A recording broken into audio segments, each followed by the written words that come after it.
Musicians often think of themselves as tortured geniuses, but some of them have a habit of torturing their friends, their rivals, and even their fans. Here are some of the biggest jerks in the industry.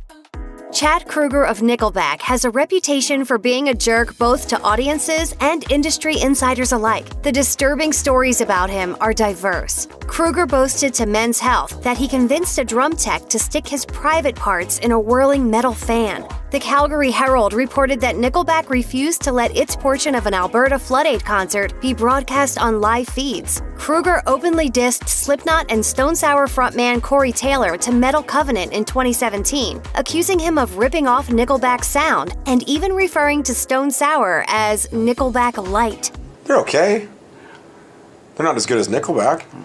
They sound like Nickelback Light.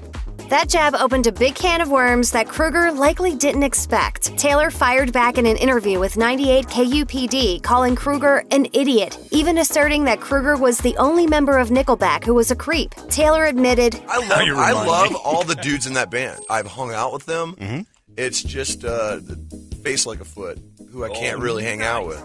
Yep, one adult man called another adult man face like a foot. Good luck unseeing that image now that it's burned into your brain forever. He's got a face like a foot. Am I wrong? No, that's great.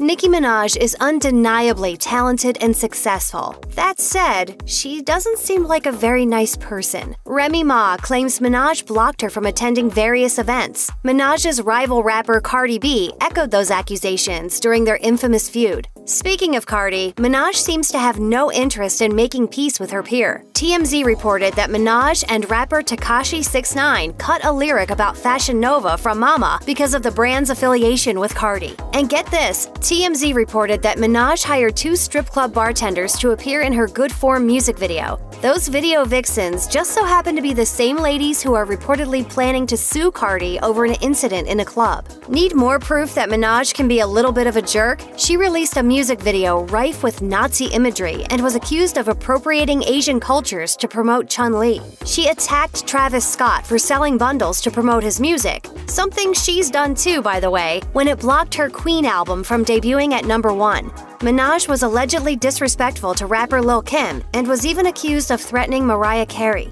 Of course, if you call Minaj out on her alleged bad behavior, she'll assume you're just aboard the Nicki hate train, which she seems to blame for any criticism she receives, especially when it's criticism for working with convicted sex offender Tekashi 6ix9ine. Speaking of which, yep, that's right. Tekashi 6ix9ine is a convicted sex offender. According to Billboard, the rapper, whose real name is Daniel Hernandez, pleaded guilty to 3 felony counts of use of a child in a sexual performance after posting videos with a partially nude 13-year-old girl and a second defendant, Tyquan Anderson. In 2018, he was arrested for allegedly choking a teenager in a Texas mall and for allegedly driving with a suspended license and assaulting a police officer in New York. But wait!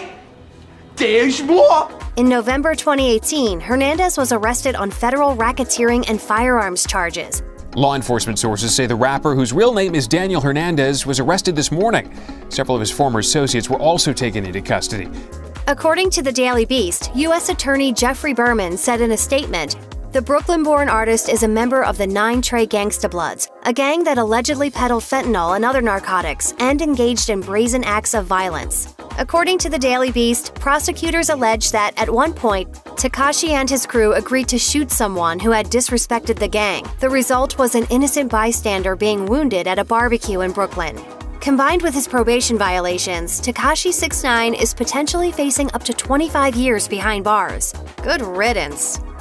This one might come as a little bit of a shocker, but hear us out. Justin Timberlake built his post-NSYNC career off the backs of women he's scorned or artists he's insulted. He threw ex-girlfriend Britney Spears under the bus more times than we can count, and he allegedly had a bad habit of cheating on actress Jessica Biel before they tied the knot. Timberlake also avoided accepting any responsibility for the infamous wardrobe malfunction at the 2004 Super Bowl. That incident curbed Janet Jackson's career for years, and while she went on an apology tour, despite her admitting to Oprah that the whole thing was an accident. Well, you did say in the apology you apologized for anybody who might have been offended by it. Right, and they wanted me to say that. that. So I did. They thought it was best that I do, so I did. Timberlake bragged to Access Hollywood that he was happy he got people talking. These days, he's a little older, but he's by no means wiser. You have to look back on it and go like, okay, well, you know, you can't change what's happened, but, you know, you can move forward and learn from it. In fact, the dude even got to headline a Super Bowl halftime show again in 2018. That show included a tribute to Prince, an icon JT has been accused of dissing in the past. Suffice it to say, people weren't exactly impressed. Meanwhile, Jackson was nowhere to be seen.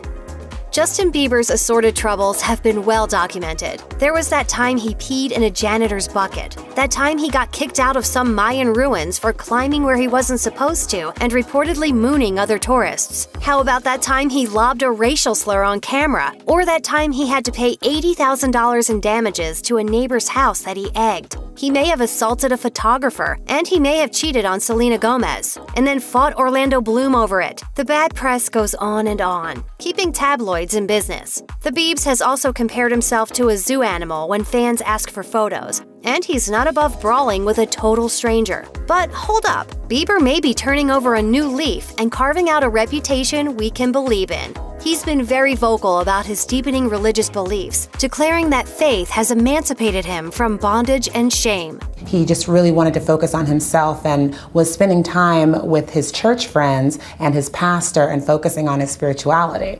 He's also waxed poetic about starting a family with model Hailey Baldwin. The pair wed quietly in September 2018. Let's hope the domestic life and his newfound spirituality reforms this troublemaker for good.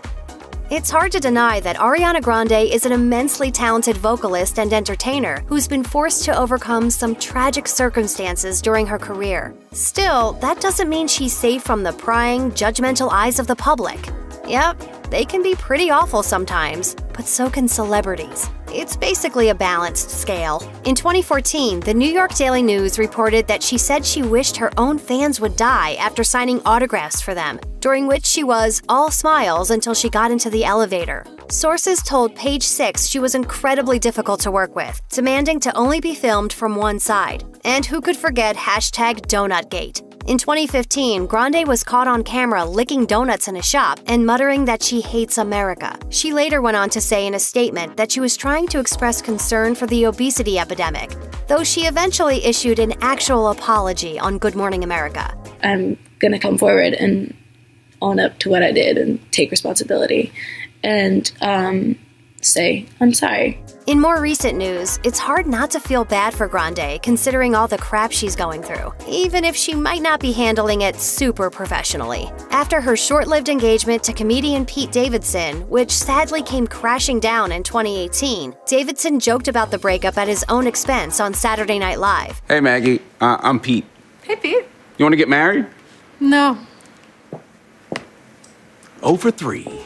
But TMZ reported that Grande was furious because they supposedly agreed to never address the breakup publicly. So maybe she had Davidson's broken promise firmly in mind when she released Thank You Next, her only #1 single to date, which just so happens to mention Davidson by name. But you know what? Relationships are complicated. Here's hoping Grande and Davidson patch things up and move past all this. We've got our fingers crossed.